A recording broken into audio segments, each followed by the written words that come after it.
Allora, eccoci tornati in diretta per l'ultima parte della nostra trasmissione TV7 Match. Allora, nella pausa pubblicitaria abbiamo fatto entrare degli ospiti con i quali parleremo della questione della stampa libera.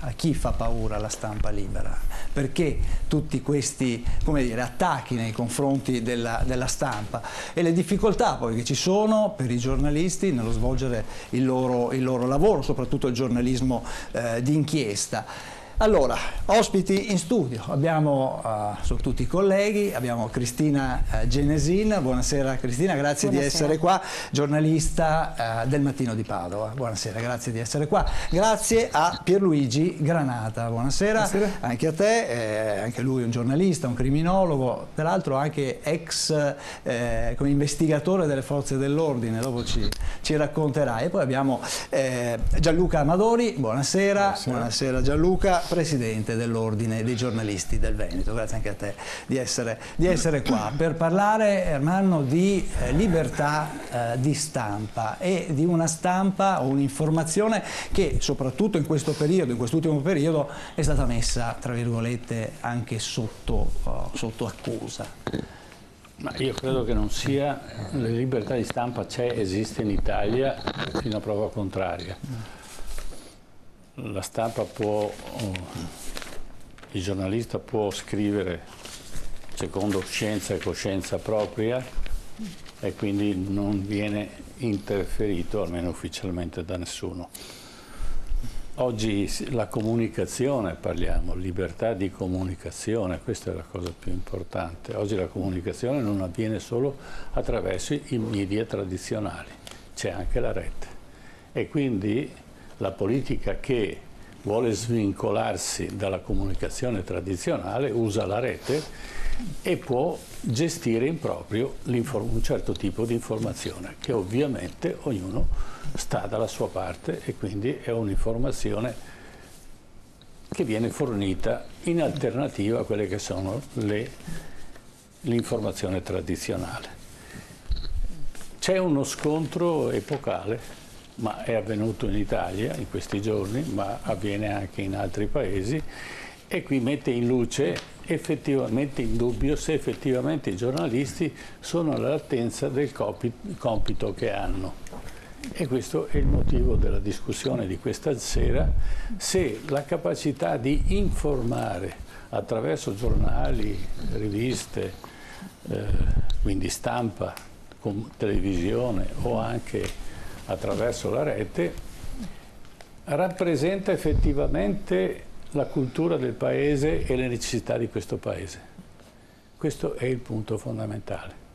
Al di là di quello che Salvini ha detto, che Di Maio ha detto, che chiaramente utilizzano in maniera alternativa la rete, e quindi vogliamo dare ai nostri telespettatori una informazione ulteriore e un punto di vista ulteriore di come vedere l'informazione in Italia.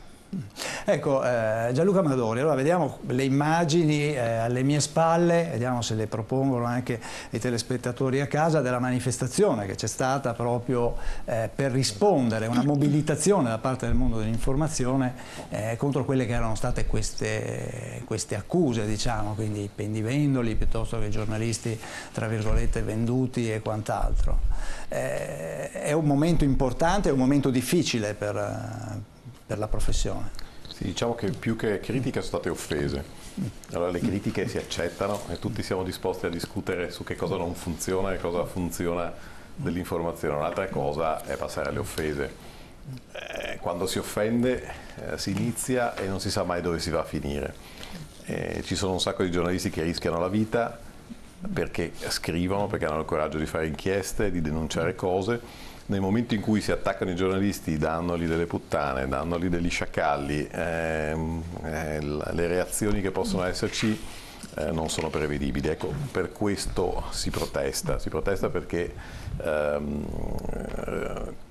come tutte le professioni i giornalisti meritano rispetto, dopodiché possiamo entrare nel merito di chi, come dire, in tutte le professioni c'è chi lavora meglio, chi ci lavora peggio, c'è chi sbaglia, anche noi sbagliamo come tutti.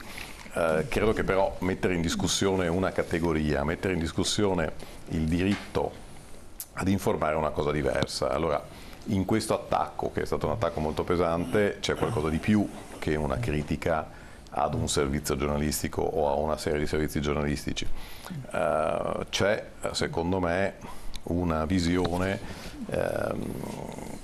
alla quale ha accennato il direttore Casem, che è quella di voler passare da una fase in cui esisteva la mediazione giornalistica a una fase in cui si ritiene che la mediazione giornalistica non sia più necessaria, perché chi comunica vuole raccontare esattamente quello che vuole lui, senza domande, senza qualcuno che gli fa le pulci alle questioni, qualcuno che tira fuori le cose scomode, qualcuno che in qualche modo mette in dubbio. La comunicazione ha senso unico: questo è quello che ti dico, ciao, niente domande e nulla di nulla. Questo è quello che il potere vuole. A noi questo non va bene, ma non a noi giornalisti. Non deve andare bene. In ballo c'è il diritto dei cittadini a sapere le cose. Dopodiché, che all'informazione ci sia qualcosa che non funziona, che ci siano dei problemi in questa fase storica, indubbiamente c'è, ma i problemi si affrontano in maniera diversa. Certo. Cristina Genesina, ma chi è che ha paura della stampa libera? Beh, la stampa libera fa paura soprattutto al potere politico, al potere economico. Ecco, io farei, mi sembra molto opportuna una distinzione tra comunicazione e giornalismo. Il politico che intende bypassare il giornalista e andare oltre non è che vuole fare una informazione diversa, vuole comunicare, che è cosa ben diversa dal fare informazione. Vuol dire veicolare il tuo messaggio senza, diciamo così, che sia messo, che sia posto in contraddittorio, veicolare il tuo messaggio al tuo elettorato o al tuo potenziale elettorato e arrivare dritto al cuore per acquisire consenso. L'informazione è cosa ben diversa. L'informazione è cercare con onestà intellettuale di raccontare a 360 gradi un fatto, di aiutare il lettore anche a mettere insieme tanti fatti magari diversi ma legati da un filo e dare magari anche una cifra, una chiave di lettura. Ecco, quindi in questo senso questo è fare informazione. Poi mi collego a quanto appunto ha giustamente detto Gianluca Amadori, il Presidente dell'Ordine.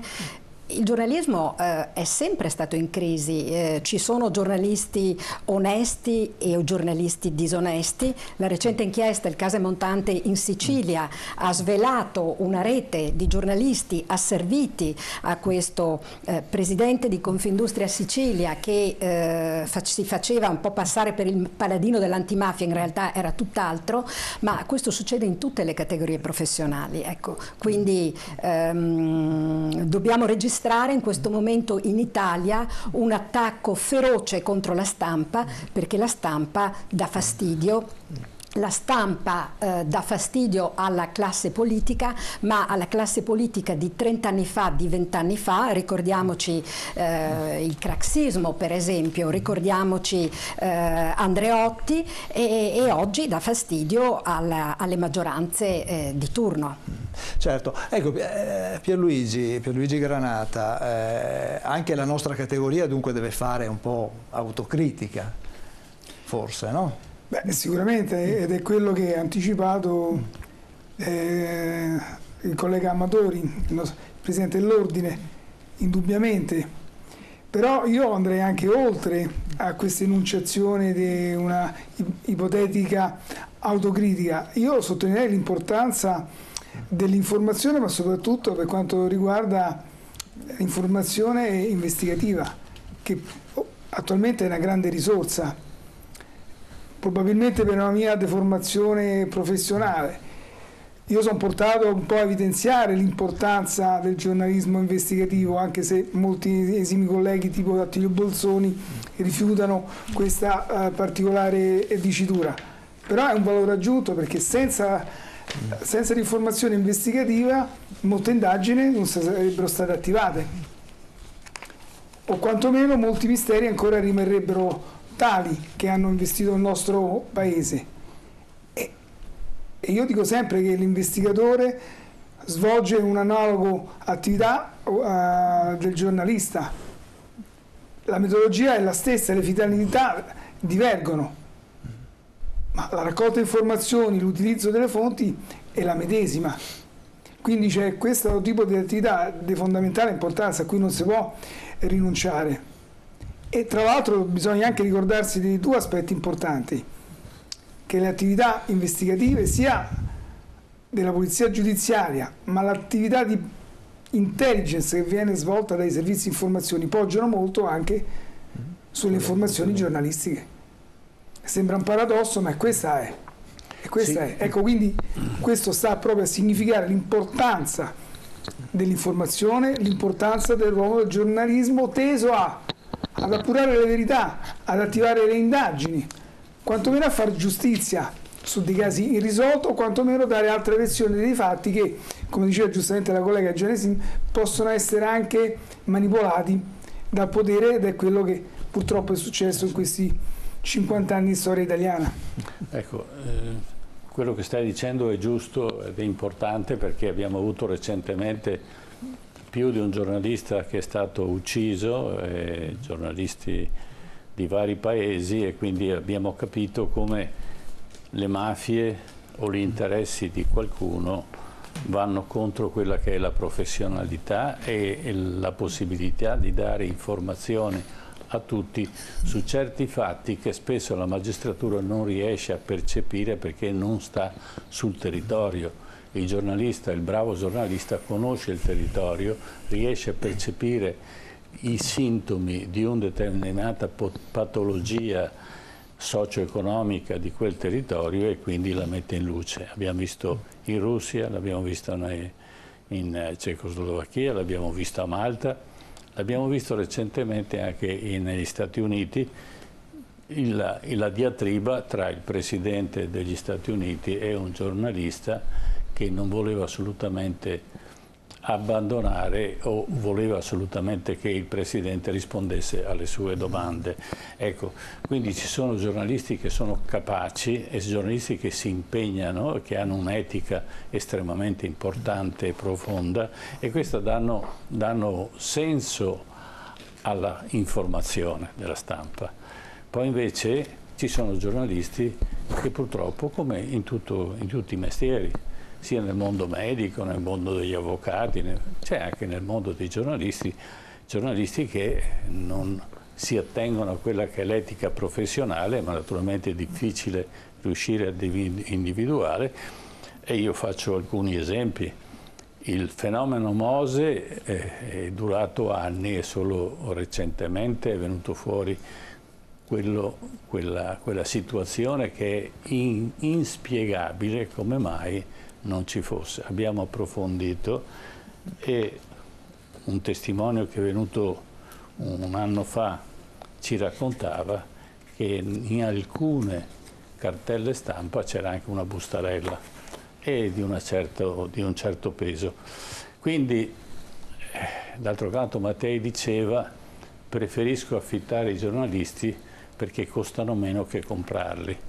Evidentemente anche a quell'epoca un certo tipo di comportamento c'era, ed è il rischio, naturalmente, è un mestiere a rischio in tutti i sensi, a rischio della vita, a rischio dell'etica, e questa attenzione nei confronti della stampa, della comunicazione in generale giornalistica è importante. Direi che da questo fatto che è scattato, che ha fatto nascere dai nostri politici, cogliamo l'occasione per ribadire determinati principi fondamentali del nostro mestiere.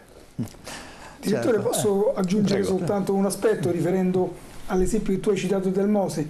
Lì c'è stato anche un fatto illuminante. L'Espresso, 3 anni prima che scoppiasse l'indagine, aveva fatto un servizio, un reportage, di giornalismo investigativo molto oculato, dove già a suo tempo si diceva che la signora Minutilla gestiva una società di import-export nella Repubblica di San Marino. Certo. Facendo poi un'analisi della cosiddetta galassia Galan, 3 anni prima che scoppiasse tutto quanto. Quindi questo significa che il giornalismo riesce a vedere in anticipo quali potrebbero essere le fonti di innesco delle indagini. Sì. Perché nessuno ha poi dato seguito a quell'informazione che era molto puntuale ed oculata? Questo è il punto Questa è una bella fondamentale. Ci troviamo di fronte a situazioni di questo genere, che il terremoto e le case che hanno presentato, la stampa ne ha dato ampio riscontro, che hanno fatto delle case che sono già marcite nell'arco di un anno, oppure i ponti che non stanno più su, eccetera. Poi è chiaro che il giornalista ha un grave compito, perché poi se sbaglia paga di persona, e di conseguenza trovare il limite esatto dell'informazione e dell'eventuale ipotesi di disinformazione, dove la parte, diciamo, la controparte può citare, e lo fanno spesso artatamente, cita il giornalista in tribunale, così gli taglia un po' le gambe e lo rimette a posto. Ecco, posso magari aggiungere una cosa. Ecco, non è che il giornalista, a mio giudizio, io faccio cronaca giudiziaria da più di 20 anni per il Mattino di Padova, non è che il giornalista, secondo me, si deve in qualche modo sostituire o deve riempire dei vuoti rispetto all'autorità giudiziaria o alle forze investigative, perché, diciamo così, parafrasando un po' Sciascia, a ciascuno il suo, ovviamente, ma il giornalista è un po' il cane da guardia della democrazia e dei poteri, senza voler darci dalle arie. Ecco, alle volte il nostro mestiere ci mette anche in difficoltà, anche con diciamo così, alcuni poteri dello Stato, e parlo accenno insomma alla vicenda, certo, che è capitata a me. No, secondo me, anche se vuoi raccontarla un pochino anche per i telespettatori, magari, ecco, tu sei stata, tra virgolette, accusata di buon giornalismo, tra virgolette, insomma, se ci racconti che cosa ti è successo, ecco, si capisce che cosa vuol dire, no? Certo, io mi ritrovo indagata per violazione del segreto istruttorio, con un aggravante piuttosto pesante, sostanzialmente di aver agevolato, c'è scritto nel decreto di perquisizione che mi è stato notificato all'alba del 12 giugno scorso, con l'aggravante di aver agevolato soggetti legati a un'organizzazione denominata mafia, scritta nel provvedimento con la M maiuscola, ecco, una cosa abbastanza singolare. Il provvedimento è stato adottato da parte della Direzione Distrettuale Antimafia di Venezia nei miei confronti, e per quale motivo? 16 mesi prima, tra il 2 e il 3 febbraio del 2017, il Mattino di Padova ha pubblicato delle fotografie che ritraevano il figlio di Totò Riina, certo, il figlio del maggiore, del più importante boss di Cosa Nostra, che ha scritto le più terrificanti pagine di storia criminale del nostro paese. Il figlio di Totò Riina si trovava dal 2012 in libertà vigilata a Padova, vuol dire che aveva finito di scontare la sua condanna, una condanna piuttosto pesante a 8 anni per reati legati ad attività mafiose, e doveva ovviamente rispettare determinate prescrizioni. Queste prescrizioni che cosa sono? In 2 parole: lavorare onestamente, non frequentare pregiudicati, non frequentare locali pubblici, vivere, diciamo così, secondo determinate regole. Queste fotografie lo ritraevano mentre incontrava dei pregiudicati sia per reati di mafia sia per diciamo così, reati legati alla droga. Il figlio di Riina, tra l'altro, consumava e comprava quasi un giorno sì un giorno no della droga. Noi siamo arrivati in possesso di queste foto scattate, ripeto, nel settembre del 2013. Sono arrivate in mano nostra, le abbiamo pubblicate 4 anni più tardi. 16 mesi più tardi sono stata perquisita e mi ritrovo indagata con un collega, con il direttore del mio giornale Paolo Possamai, con il condirettore Paolo Cagnan, per omesso controllo per quanto li riguarda, in quanto avremmo agevolato il figlio di Riina informandolo di un'indagine in corso a suo carico. Noi invece dopo 4 anni, abbiamo ritenuto doveroso di fare i giornalisti, di raccontare alla comunità di Padova e di raccontare alla comunità del Veneto che il figlio di Totò Riina, nell'impunità più totale, stava commettendo dei gravi reati e stava rischiando di inquinare pesantemente un territorio che è già contaminato dalla presenza di andrine calabresi, come, certo, testimoniano alcune inchieste, una in particolare del PM Benedetto Roberti della Procura di Padova, un'inchiesta ancora in corso. Certo, beh, questo è un fatto, uno dei tanti purtroppo, Amadori. Certo. Diciamo che gli attacchi ai giornalisti, le perquisizioni peraltro, che sono in qualche modo censurate dalla Corte europea dei diritti dell'uomo, che più volte ha sancito che le fonti giornalistiche sono più importanti delle inchieste e di conseguenza per perquisire i giornalisti ci devono essere dei motivi particolarmente importanti. Perché perquisire i giornalisti significa mettere a rischio la libertà non di quel singolo giornalista, ma ovviamente delle sue fonti. Sì, certo. Certo, perché mettendo le mani poi sul computer, le agende e tutto quanto, chiaramente. Per cui ciò nonostante le perquisizioni continuano e i giornalisti continuano, le fonti dei giornalisti e le fonti dei giornali continuano ad essere messe a rischio, e questo è un problema abbastanza serio. Certo, ecco, poi ci sono anche i giornalisti che vengono minacciati, quelli che subiscono degli attentati. Ad esempio, negli ultimi giorni il caso di Federico Ruffo, il collega collaboratore di Report, che di fatto ha subito un attentato che fortunatamente non è andato a buon fine grazie al cane. Lo ha raccontato lui, ha raccontato quello che è successo. Ascoltiamo.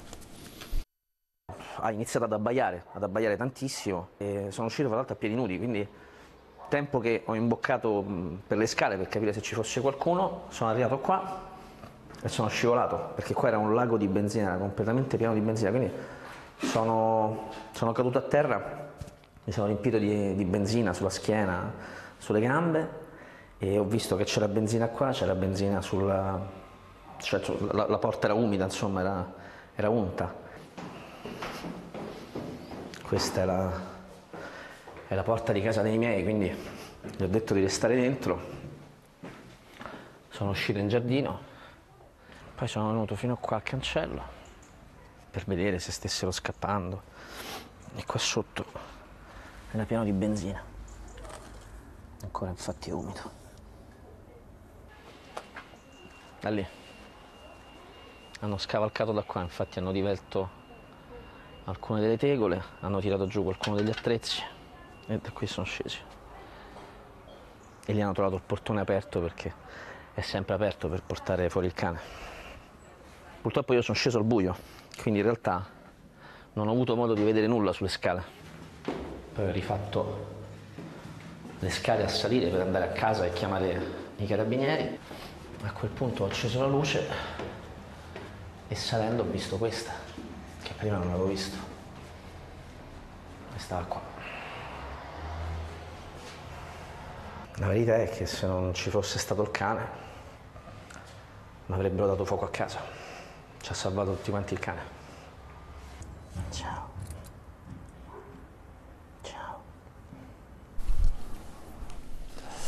Ecco, questi, diciamo, infatti ricordiamo che Federico Ruffo era stato autore recentemente di un'inchiesta appunto sulla trasmissione per i rapporti tra dirigenti della Juventus Ultra e l''Ndrangheta. Questo è, diciamo, un altro caso. Abbiamo anche le intimidazioni. Recentemente abbiamo avuto modo di incontrare anche Paolo Borrometti, giornalista siciliano, che vive sotto scorta, lui come altri, e sono casi sicuramente significativi per far capire quella che è la situazione che si trovano a vivere i giornalisti. Pierluigi Granata. No, sicuramente questo è un grosso problema, perché dimostra quanto sia importante e sotto certi aspetti pericoloso il lavoro dei giornalisti. Come dicevo prima, loro riescono a vedere prima quali sono i fenomeni criminali in atto, che magari la magistratura e le forze dell'ordine non riescono a percepire per diversi motivi. E questo è un valore aggiunto che noi dobbiamo assolutamente difendere a tutti i costi. Primo aspetto. Il secondo aspetto è il problema poi della minaccia alla libera informazione e soprattutto al giornalismo d'inchiesta, esteso anche in ambito europeo. A tal proposito io posso citare il caso storico della dottoressa Petrareschi, che lei scrisse un libro proprio sulla strage di Duisburg, famosa strage opera dell''ndrangheta calabrese. Lei è stata penalizzata dai magistrati tedeschi, è stata condannata a pagare le spese in termini di risarcimento danni. Una cosa inaudita, però questo è un dato di fatto, che quindi anche in Europa c'è questa tendenza a volte di imbavagliare il giornalismo investigativo. E lei aveva scritto un libro con tanto di fonti, con tanti di supporti investigativi. Nonostante ciò, la controparte ha avuto ragione da parte del tribunale. Lei ha dovuto pagare le spese, addirittura il libro è stato stampato con delle parti censurate. E stiamo parlando di un eccidio molto importante avvenuto in Germania ad opera dell''ndrangheta calabrese. Quindi il problema non c'è soltanto in Italia, e come diceva giustamente pure il direttore, c'è stato il caso anche a Malta. Quindi è un problema diffuso, quindi significa che il giornalismo dà fastidio sia ai potentati politici, ma purtroppo alle grandi organizzazioni criminali che non sono necessariamente mafiose, ma possono essere benissimo economiche, come nel caso della giornalista maltese. Certo, ecco, Amadori, la politica italiana, tra virgolette, nell'ultimo periodo ha anche minacciato, diciamo, tra virgolette, delle ripercussioni a livello economico con un taglio dei contributi piuttosto che... C'è anche questo rischio. Diciamo che i fronti aperti sono più di uno. Quello a cui fai riferimento è il taglio, l'abolizione dei pochi in realtà contributi che sono rimasti alla stampa, perché oggi i contributi sono alle cooperative giornalistiche, sono a parte dell'emittenza radiotelevisiva, perché altri contributi al momento non esistono. Diciamo che è stata ventilata l'abolizione totale. Anche questa è una misura che pare, come dire, ritorsiva, nel senso che in una fase in cui l'informazione professionale è in forte crisi per quello che dicevamo prima, cioè perché la rete tende a sostituire la possibilità a tutti di comunicare, di conseguenza qualcuno crede che l'informazione professionale non abbia più senso.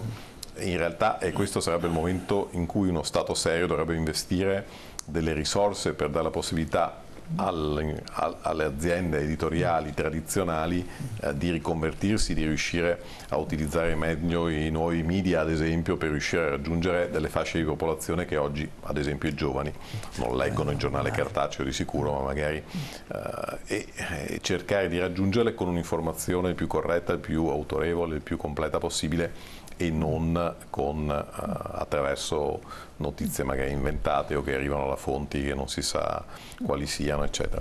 Ecco, io credo che oggi invece bisognerebbe proprio investire, e uno Stato serio dovrebbe dare dei finanziamenti. Dopodiché ci sono stati dei problemi in alcuni casi con aziende che hanno ricevuto finanziamenti che non dovevano ricevere, eccetera, ma questo non significa che bisogna abolire, buttare il bambino con l'acqua sporca, come si usa dire. Bisogna magari trovare dei sistemi migliori, fare i controlli quando sono necessari e trovare magari non investimenti a pioggia, ma finalizzati a chi fa dell'informazione in maniera corretta e di qualità. Certo, invece la strada che pare sia stata scelta è quella: aboliamo tutto. Ecco, io spero che ci ripensino e spero che invece anche su questo un dibattito serio si possa avviare. Sì, dobbiamo tenere presente e spiegare agli spettatori che la funzione dell'editore e della fase della redazione è una garanzia per l'informazione, mentre la rete, non avendo un'organizzazione vera e propria, d'altra parte poi c'è anche un'informazione organizzata, non è così credibile, e di conseguenza spesso succedono le famose fake news, cioè la disinformazione, l'esagerazione, addirittura la falsificazione dell'informazione, che però, siccome è credibile e dentro la rete, quindi ognuno se ne appropria a modo suo, e questo falsa quella che è la funzione fondamentale di quella che è il giornalismo in tutte le sue forme. Ecco, quello che io punterei è creare all'interno della rete una organizzazione professionale che venga sviluppata e quindi anche con contributi allo scopo di coprire quella parte, come diceva giustamente il Presidente, quella parte di pubblico che non usa la carta stampata, non legge, non guarda la televisione, non ascolta la radio e preferisce invece la rete. Questa è la cosa più importante, quindi il governo dovrebbe non minacciare di togliere contributi, ma eventualmente dare contributi a chi crea testate giornalistiche in rete.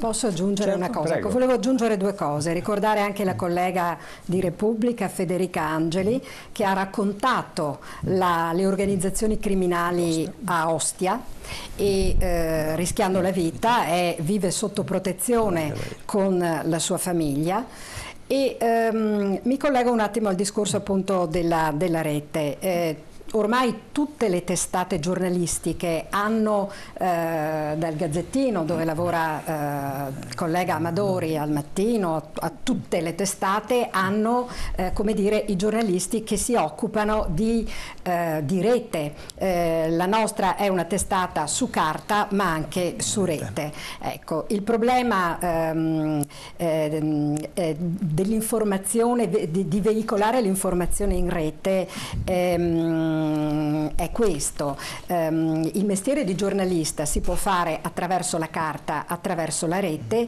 ma bisogna saper usare il mestiere di giornalista.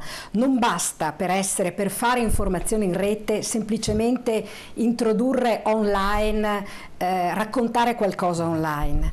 Essere giornalista in rete vuol dire avere anche una professionalità, vuol dire io ho una notizia, un'informazione, quella notizia la devo verificare secondo determinati criteri, la devo mettere insieme con tanti altri tasselli per costruire una storia, per controllare e verificare che quella storia sia, come dire, sia vera, sia inattaccabile da un punto di vista poi anche giudiziario. Ecco, questo significa fare informazione con onestà, ripeto, intellettuale. Ecco, non è che ci si improvvisa a fare i giornalisti come ci si improvvisa a qualunque altro mestiere.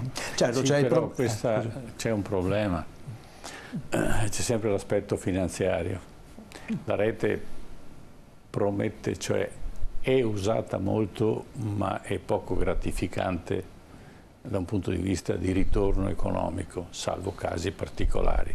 Quindi l'attenzione da parte eventualmente della politica per incrementare questo tipo di informazione che è giusta, oltretutto è in tempo reale, quindi è immediata, è bidirezionale, perché anche chi usufruisce di questo può eventualmente intervenire e a sua volta moltiplicare l'informazione su altri stati. Sì, veramente oggi mi pare che la maggioranza di governo abbia parlato di togliere finanziamenti e fondi all'editoria, o quantomeno all'editoria che non è gradita, quindi stiamo andando in una direzione diversa, ecco, molto diversa. Quando si parla di togliere fondi, quando si parla di sostenere il giornalismo puro, ma che cosa vuol dire? Vuol dire il giornalismo puro secondo la forza di maggioranza di quel momento storico. Ecco, questi discorsi sono discorsi che mi fanno sempre estremamente preoccupare, perché in un paese democratico deve esistere il pluralismo dell'informazione. Io sono garantito come cittadino se ho una pluralità di testate, che siano di carta, che siano online, che siano televisive, come appunto il canale che ci ospita oggi. In questo modo io cittadino sono garantito, anche se quella testata giornalistica dichiara la propria, come dire, in qualche modo si dichiara politicamente orientata, è anche questo un elemento di democrazia, perché io poi lettore, io telespettatore sono in grado di raccogliere informazioni da testate diverse che hanno orientamenti diversi e posso in qualche modo costruirmi una mia opinione. Certo. E volevo dire un'altra cosa che era diversa da questa. Allora, che il Corriere della Sera sia in grado di tenere anche un giornale online non c'è dubbio, ma ha una capacità economica robusta. Questo però impedisce una divulgazione maggiore ai giornali più piccoli, perché chiaramente la rete non è gratificante.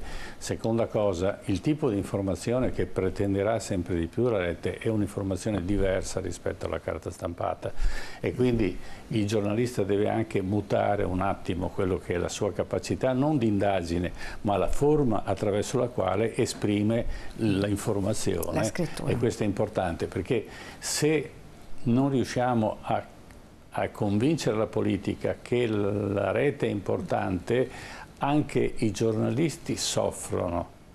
Cioè non riusciamo a sviluppare una classe di giornalisti perché non c'è l'economia che li sostiene. Oggi abbiamo disoccupazione nel nostro settore che è determinata dalla carenza economica, dall'impossibilità di sviluppare un certo tipo di giornalismo, perché il mondo è fatto così.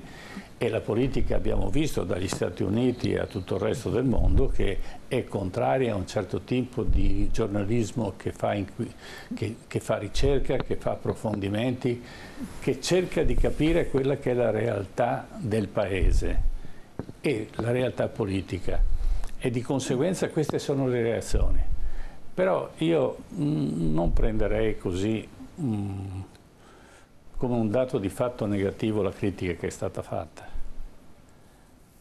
Io noto in questo momento di politica molto difficile dell'Italia che il giornalismo, la maggior parte del giornalismo non usa gli stessi metodi che usava nei governi precedenti.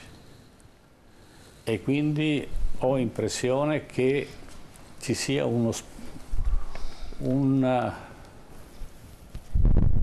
informazione un po' complessa e non perfettamente chiara.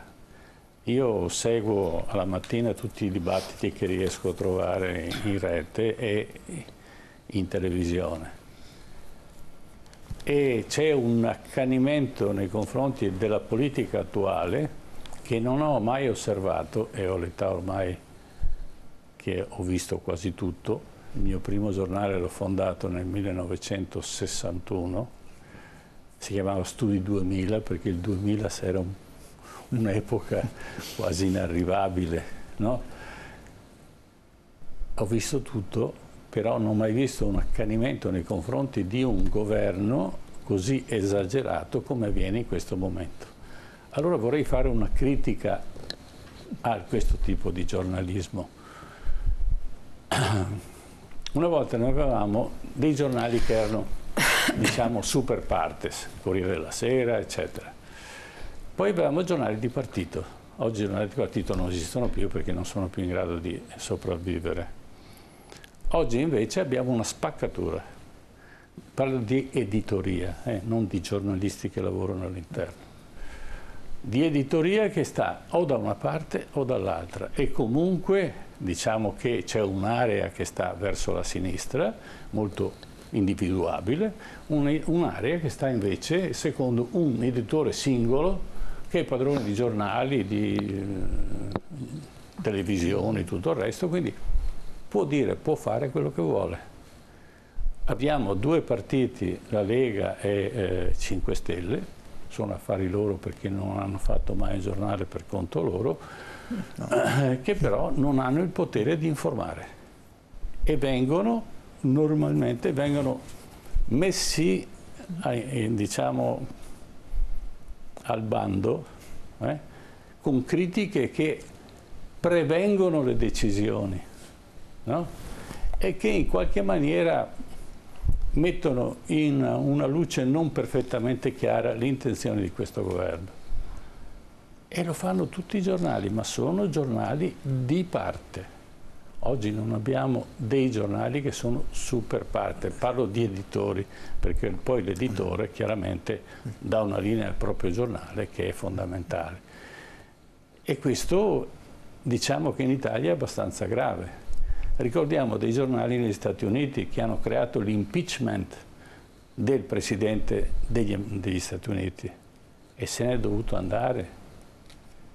Ecco, mi domando, in Italia abbiamo dei giornali che sono in grado effettivamente di fronte a fatti gravi di mettere in impeachment dei politici di un certo livello quando i fatti si sono acclarati e sono chiari, ma che questi continuano a stare al governo nonostante ormai abbiano una minoranza, perché sono hanno una percentuale di voto abbastanza bassa, però possono informare in una certa maniera. Ecco, questo mi preoccupa. Questo è l'argomento.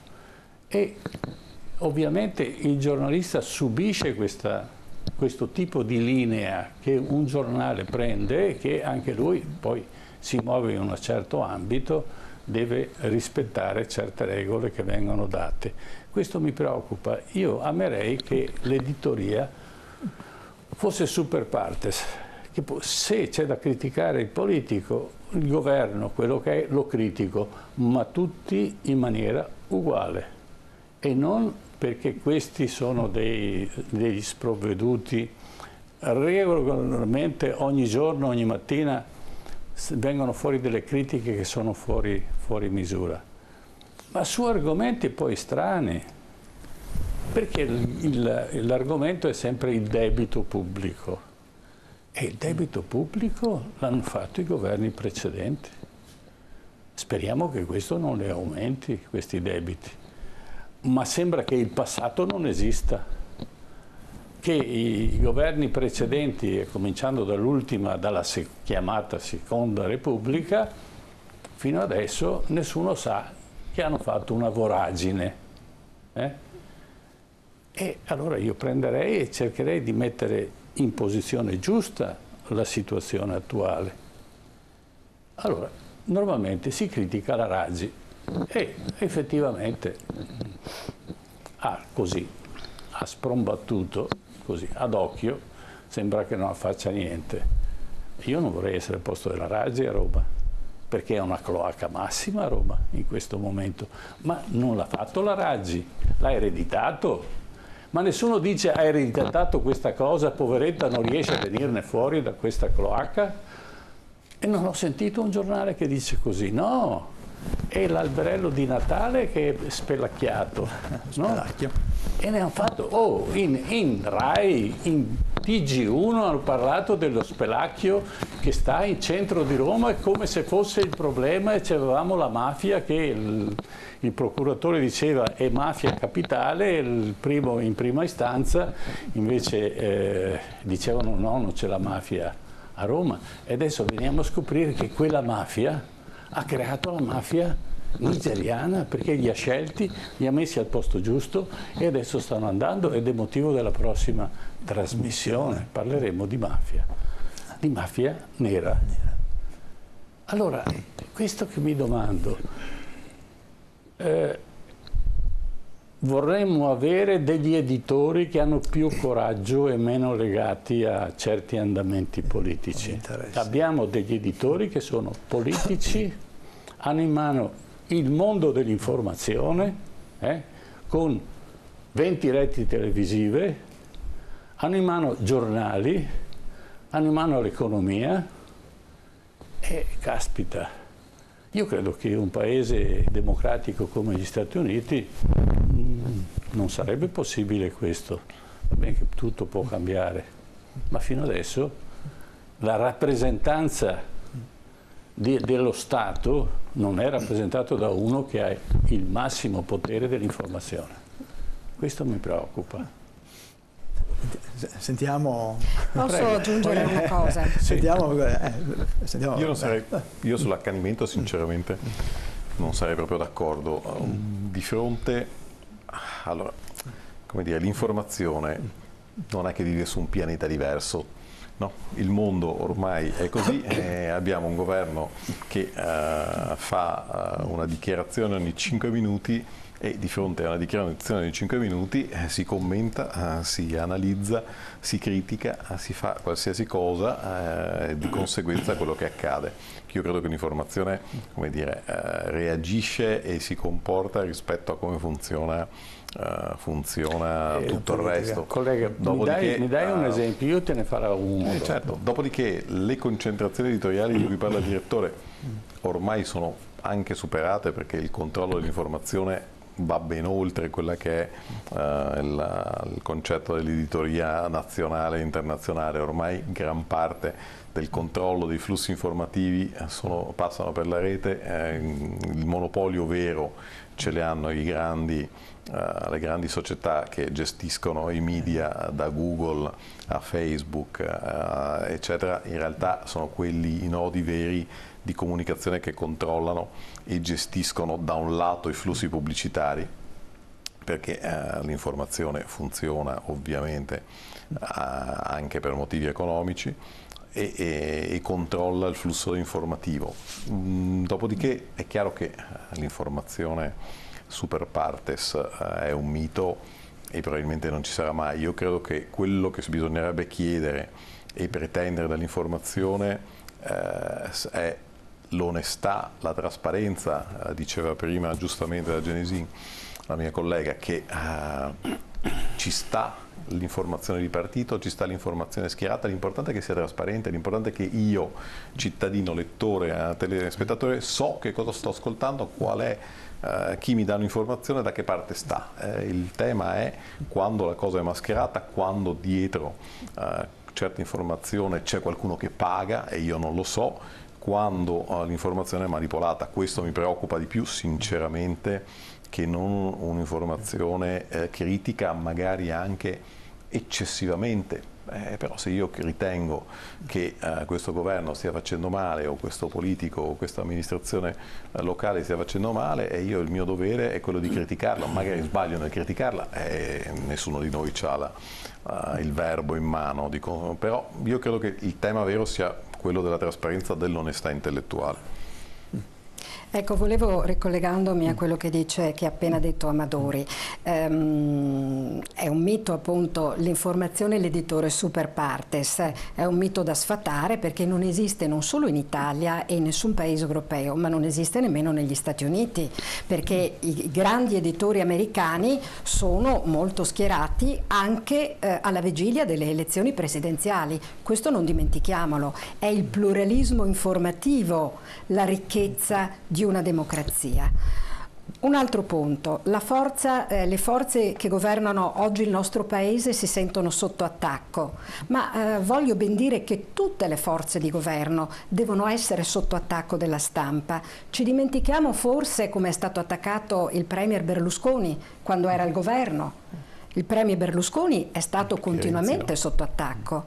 Ci vogliamo dimenticare come lo è stato Renzi, e il discorso delle banche, Maria Elena Boschi, sono stati costantemente e giustamente nel mirino dell'informazione. Vogliamo ancora ricordare come lo fu Craxi quando la sua stella cominciò a tramontare, ma vogliamo anche ricordare che in Italia alcuni anni fa fu proprio la campagna di stampa di alcuni giornali a far dimettere il governatore della Banca d'Italia, quando ci fu Gianluca, appunto, ricorderai lo scandalo del Banco di Lodi, in cui poi è rimasta anche impigliata Anton Veneta, e voglio dire, il ripulisti che ci fu merito anche di una campagna di stampa. Vogliamo ancora ricordare il caso Ustica? Dopo 30 anni forse la magistratura si è mossa grazie a una campagna di stampa e grazie al lavoro di Andrea Purgatori.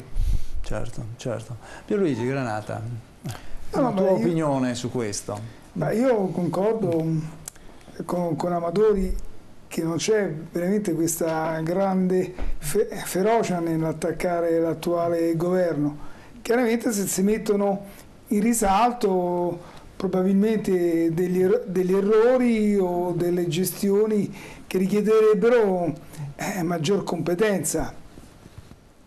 Ultimamente ci sono degli scoop quasi umoristici su alcuni sottosegretari di questo governo. Ecco, io faccio riferimento al caso dell'ultimo Espresso, insomma, che punta i riflettori sul sottosegretario all'economia, che siamo veramente al limite del ridicolo. probabilmente qualche appartenente alla compagine governativa sconta una mancanza di preparazione o di inesperienza.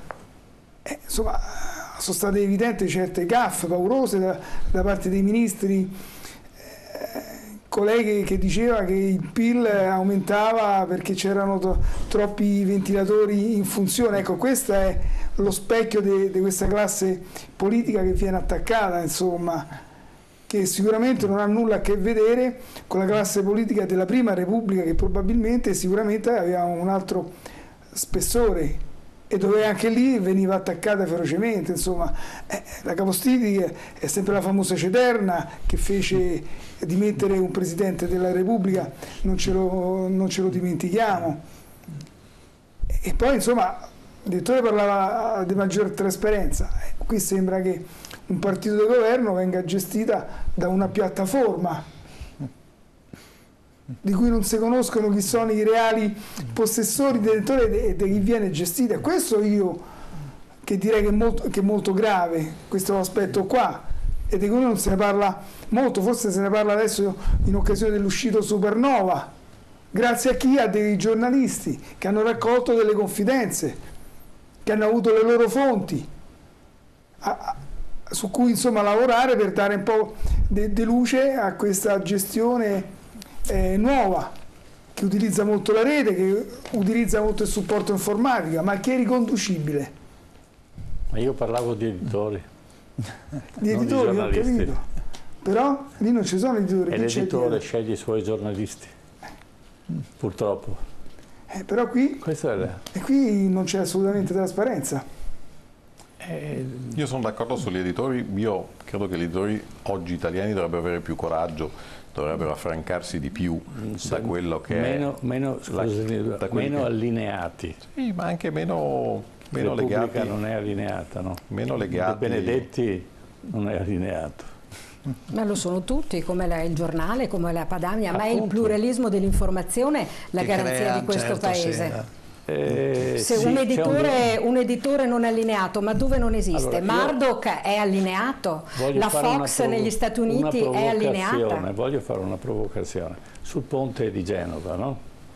Allora, si è detto tutto il contrario di tutto ed è passato purtroppo qualche mese da quando è successo. L'accanimento sul ponte di Genova non l'ho visto nella stessa misura quando sono successi i vari terremoti e le varie vicende che sono successe precedentemente. E mi pare che a questo punto sono nella strada di poter concludere qualche cosa. Allora, non dico che non è giusto quello che stanno facendo, vedo una differenza di comportamento nei confronti di un governo precedente e nei confronti di questo. A me va bene che gli facciano le pulci, però bisogna che le facciamo le pulci a tutti nella stessa maniera, cioè con lo stesso peso. Questo è quello che io chiedo agli editori, che sono quelli che stimolano determinate posizioni del proprio giornale, i direttori responsabili di conseguenza e poi i giornalisti per scienza e coscienza. Ora, il giornalista, diciamo che quello è quello che sta sulla trincea, è quello che rischia in proprio, rischia la propria credibilità, rischia la propria professione, il proprio impiego, rischia la propria vita, perché abbiamo fatto degli esempi fondamentali, quindi questi sono gli eroi, no? Ecco, vorrei che ci fosse alle spalle una democrazia editoriale, che non c'è, perché uno non può raccogliere tutte le testate possibili e immaginabili, dalla rete alle televisioni ai giornali, e gestirle direttamente. Credo che sia una cosa che in un altro paese, chiamiamo l'Uganda, così, non succederebbe. Io vedo del pluralismo informativo in Italia e finché c'è pluralismo informativo, per esempio io e Gianluca apparteniamo a 2 gruppi editoriali diversi e finché c'è pluralismo informativo io mi sento anche se ci tutelata. sono vari pesi della stessa entità. Il pluralismo informativo è se ci sono voci differenti che raccontano tanti aspetti di una storia. Pesa 20 kg e chiaramente c'è uno sbilanciamento sull'informazione. Se io ho 10 testate e uno ne ha una sola, hai voglia? Ma non esiste solo questo in Italia, esistono tante voci, tante testate. No. Non vedo una... No. Poi c'è un altro aspetto. Io vedo un giornalismo a rischio per altre ragioni. No. Allora c'è un altro aspetto che esula da quello che è il giornalismo. L'editoria è gestita anche da un punto di vista economico e quando uno ha il monopolio è dura. Beh, non esiste un monopolio in Italia, altrimenti certo. ci sarebbe una testata unica. No, di fatto non saremmo qui questa sera. Perché c'è un editore che è tosto, perché se no non ci saremmo. Ci sono comunque tanti canali, tante reti e diverse possibilità. No. Allora ti informo che nel 2021 ci saranno tolti i canali alle emittenti locali, così abbiamo capito tutto. Vabbè, faremo una scommessa e ci ritroveremo qua nel 2021. Ha la possibilità. Battaglieremo perché non li tolgano. Come? Battaglieremo perché non li tolgano. Sì, ma li toglieranno. Io ho vissuto tutta l'epoca, io ho cominciato a fare il giornalista per la televisione di Capodistria. Ho visto nascere Berlusconi, perché io facevo già il giornalista e avevo una mia trasmissione a Capodistria e poi successivamente ho creato anche un network e conosco perfettamente, ho incontrato il personaggio. Guardate il bilancio della RAI e il bilancio di Mediaset, avete capito cosa sta succedendo?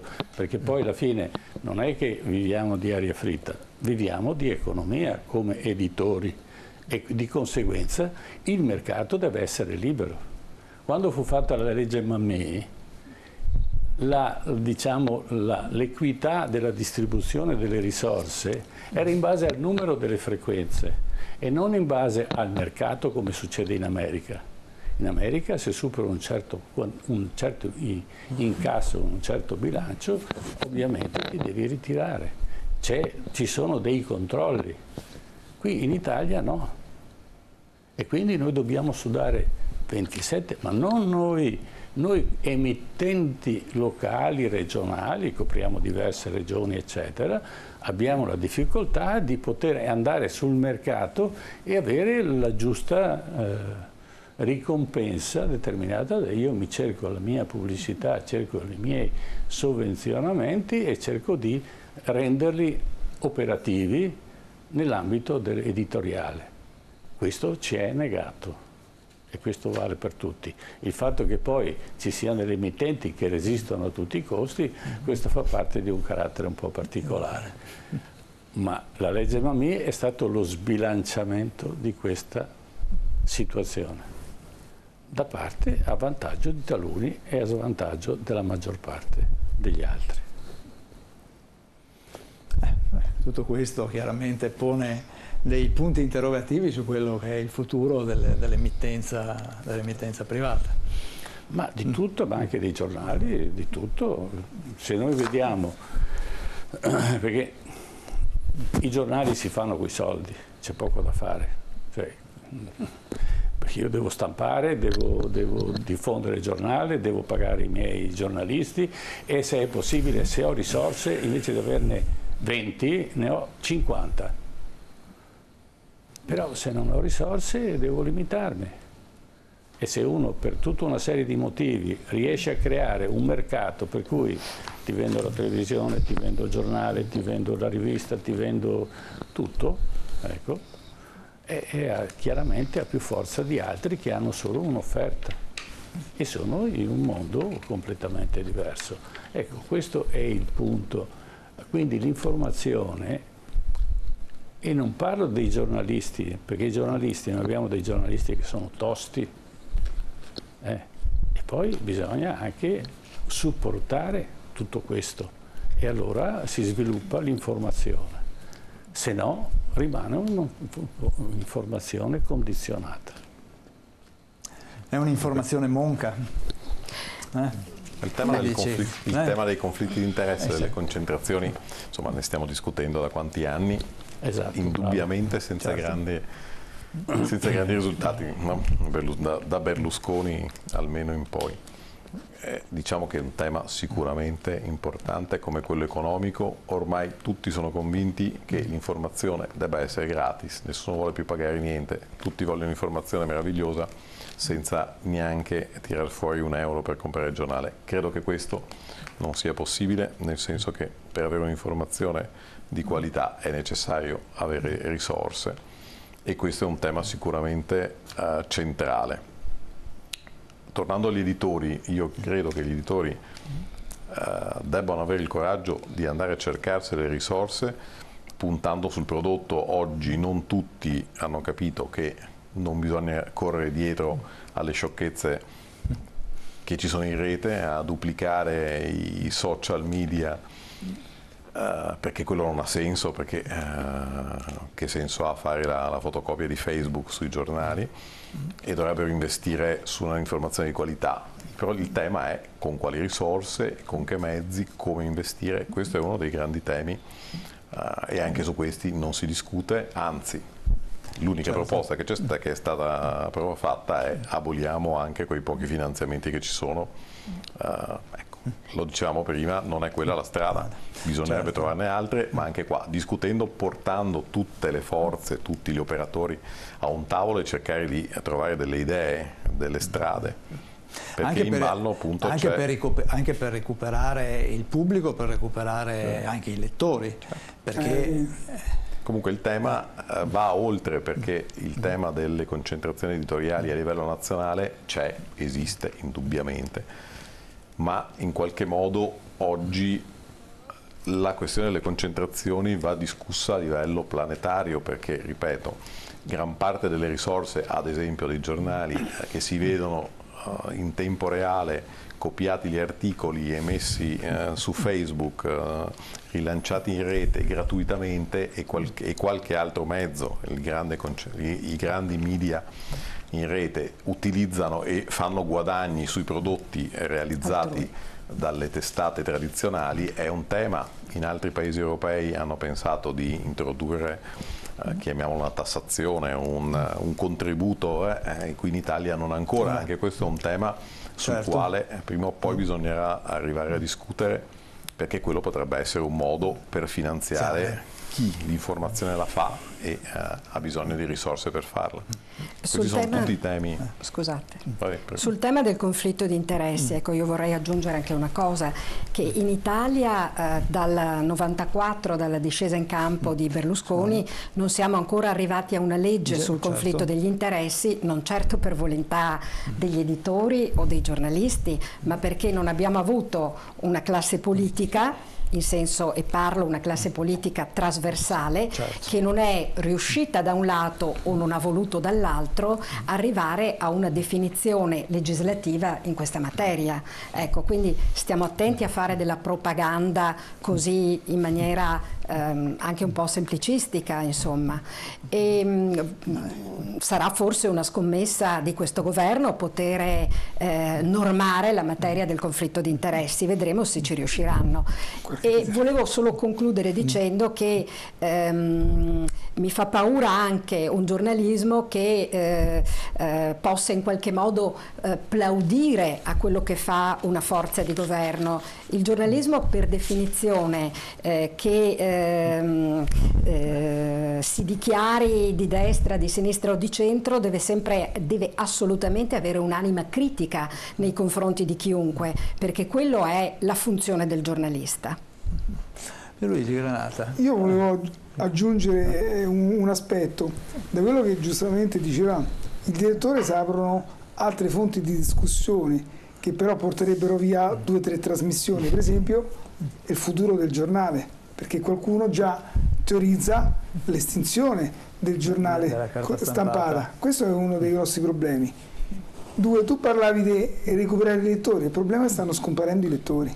soprattutto nelle nuove generazioni, che preferiscono l'informazione, l'informazione spot. Diceva l'informazione di qualità e quant'altro, ma è sufficiente per recuperare lettori che sono abituati ad esempio in rete e questo che non sono neanche in grado magari di capire qual è la differenza. È un problema culturale, di questione culturale, e purtroppo anche un problema di analfabetizzazione e di ritorno. Questo è il grosso problema, che investe le nuove generazioni che non leggono più.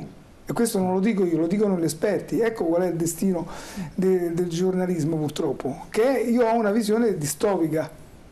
Infatti, cosa sta succedendo? Che adesso che la nuova classe politica poggia molto la raccolta del consenso sulle piattaforme, sui social. È una strategia che funziona. È una strategia che avevano già previsto. I numeri gli danno ragione. E questo è il grosso problema. Per cui ci sono dei grossi problemi sul destino del giornale e sull'utilizzo. Questo problema noi ci scontreremo con i social. Allora lì che poi verranno a mancare gli elementi di trasparenza di chi gestisce i social, sulla qualità, sulla manipolazione, perché c'è anche questo grosso problema della manipolazione. E lì sarà difficile poi intervenire, se non impossibile, proprio per una questione tecnica, di tecnologia. Di questo bisognerebbe parlarne in futuro. Finché ci sono concentrazioni editoriali possiamo stare tranquilli. Sai perché? Perché, come diceva giustamente la collega Genesini, ci saranno sempre le anime critiche, i giornalisti critici che contesteranno, che criticheranno. Non ci sarà mai completamente un giornalismo asservito al potere, certo. E questo ci dà una garanzia di democrazia oltre che di pluralismo. Certo. Sì, ma l'altro rischio tecnologico della rete è che tu puoi pubblicare e la rete ti limita. Non è detto che io tutto quello che pubblico, se chi gestisce la rete non vuole, non mi vede nessuno. La mia visibilità è determinata da una serie di fattori che peraltro poi cambiano di volta in volta, di conseguenza non è soltanto stampo un giornale, lo metto in edicola, se sono bravo me lo comprano, se è un buon giornalista funziona. La rete è gestita da altri e il fatto che io in rete apro una pagina non è mica detto che mi vedano, assolutamente. Se io pago mi vedono di più, se io pago di più mi vedono ancora di più, e questo è il punto. E quindi la rete è un rischio, cioè è un problema da affrontare, perché non è così semplice, la rete non è trasparente. È quello che ho detto io, è sì, proprio questo il problema, che non è trasparente ed è complessa, se non impossibile da gestire. Non sarà mai gestibile al 100%. Ma se tu disturbi, ti cancellano. Cioè tu sarai visibile solo a alcuni e non a tutti. Ci sono anche i pirati del cyberspazio. No. E questo è il problema che ha il presidente americano. Come hanno reso trasparente la rete e non tanto che hanno modificato il contenuto. E la rete è una gestione molto complessa e chi la gestisce può aprire a tutti o limitare l'informazione, indipendentemente dal contenuto e dalla capacità editoriale o giornalistica di chi partecipa a questo. Certo, ne vedremo delle belle nei prossimi anni, sicuramente, per un mondo che sta cambiando il mondo dell'informazione, della televisione, ma la rete sicuramente la farà da padrone, ci vorrà del tempo, ma sicuramente anche perché il pubblico cambia. Il pubblico cambia e appunto i giovani, in particolare giovani, ormai insomma le generazioni digitalizzate, chiamiamole così, arrivano ormai a 40-50 anni, sono già persone che frequentano la rete con abitudine. Sembra, adesso non mi ricordo, la maggior parte delle persone quando si alza la mattina la prima cosa che fa guarda il telefono, perché poi lo smartphone diventa uno strumento costante di informazione. Il problema è che poi tutta questa, come dire, overdose di informazione purtroppo va a inquinare anche l'informazione, quella professionale, quella fatta in maniera corretta, e molto spesso il lettore o il telespettatore non lo riesce a individuare, perché è più semplice il titolo come è stato fatto per la Raggi, la patata bollente piuttosto che la patata bollita o quant'altro. Ecco, poi c'è il rischio che tutto questo vada ad inquinare anche il modo di fare giornalismo, no? Cioè nel senso che poi alla fine ti devi adeguare per rimanere all'interno di come dire, di un mondo dell'informazione che è molto spettacolarizzato. Cosa dice Amadori? Diciamo che sicuramente uno dei fenomeni che stiamo vivendo in questi anni è l'informazione spettacolo, l'infotainment, tutto è diventato un po' gridato, un po' sopra le righe. Ripeto, l'informazione però non è diversa dal mondo nel quale vive, di conseguenza vediamo come si comporta la politica, come viene raccontato il calcio, come parlano. Cioè tutto è gridato, tutto è diventato spettacolo e di conseguenza in qualche modo l'informazione che è lo specchio della società, così è. La riflessione credo che debba tener conto del contesto, insomma.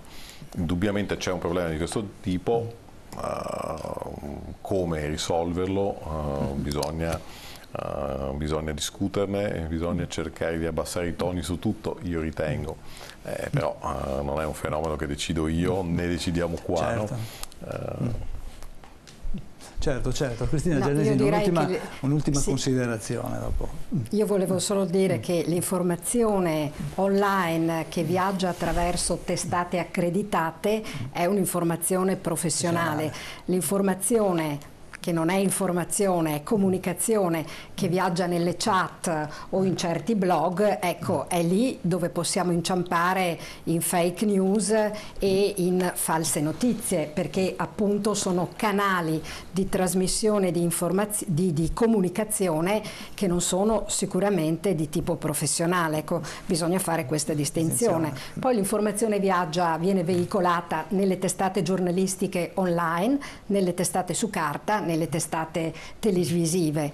La serietà dell'informazione dipende appunto da come la si fa, ma se mi consenti un attimo, riagganciandosi al tema iniziale sulla libertà di stampa, prima di venire mi premeva un po' dare due dati sul rapporto, l'ultimo rapporto di Reporter Senza Frontiere, che è una organizzazione non governativa che stila ogni anno la graduatoria dei paesi in base alla libertà di stampa. Ecco, l'Italia nel 2017 è stata collocata in base a una serie di indici complicati eccetera al 52esimo posto al mondo, perché 6 giornalisti, se mi consentite di leggere, sono ancora sotto protezione avendo ricevuto minacce di morte da parte di mafia o di altre organizzazioni criminali, ma anche per il livello di violenza contro i giornalisti, intimidazioni verbali, fisiche e minacce, considerati allarmante, soprattutto a causa di attacchi, a causa di politici che non esitano a colpire pubblicamente i giornalisti che non amano. Ecco, nel 2016 l'Italia era al 77esimo posto. Quindi siamo un po' risaliti. È migliorata un po' la situazione, è migliorata un poco. Allora, ci fermiamo qui per questa sera. Grazie a Cristina Genesin del Mattino di Padova, grazie per essere stata qua, grazie a Pierluigi Granata e grazie al Presidente dell'Ordine dei Giornalisti del Veneto, Gianluca Amadori. Noi continueremo comunque, anche per quanto riguarda questo tema, a restare, come dire, sintonizzati, a incontrare, come abbiamo fatto con Paolo Borrometi, i giornalisti che sono, per così dire, sotto pressione, oltre che sotto custodia, diciamo, e quindi accompagnati dalle forze dell'ordine per potersi muovere e per poter fare il loro lavoro. Grazie a tutti quanti voi, grazie Armando. E la prossima settimana noi parleremo di mafia nera. Certo, quindi l'appuntamento... Emerge sempre di più un fenomeno che diventa sempre più inquietante, cioè la mafia di un'immigrazione non controllata e non controllabile e di conseguenza il coinvolgimento della politica nel vedere di sistemare queste cose, perché non possiamo sempre scaricare tutto sulla schiena della magistratura, bisogna preparare un paese all'accoglienza, a un certo tipo di accoglienza e poi successivamente, eventualmente, provvedere laddove naturalmente le cose non funzionano. E quindi è motivo della prossima settimana e poi parleremo del Memento, perché nel frattempo si sono maturati altri eventi. Il Memento noi ogni settimana recuperiamo argomenti già affrontati, certo, ma non ancora risolti. E ce ne sono tanti. E ce ne sono tanti. E sono ricorrenti. E ce ne sono tanti. Grazie ancora. Salutiamo i nostri telespettatori, certo, ringrazio i colleghi di essere intervenuti e ci vediamo la settimana prossima, qualche minuto dopo le 21. Arrivederci, buonanotte a tutti.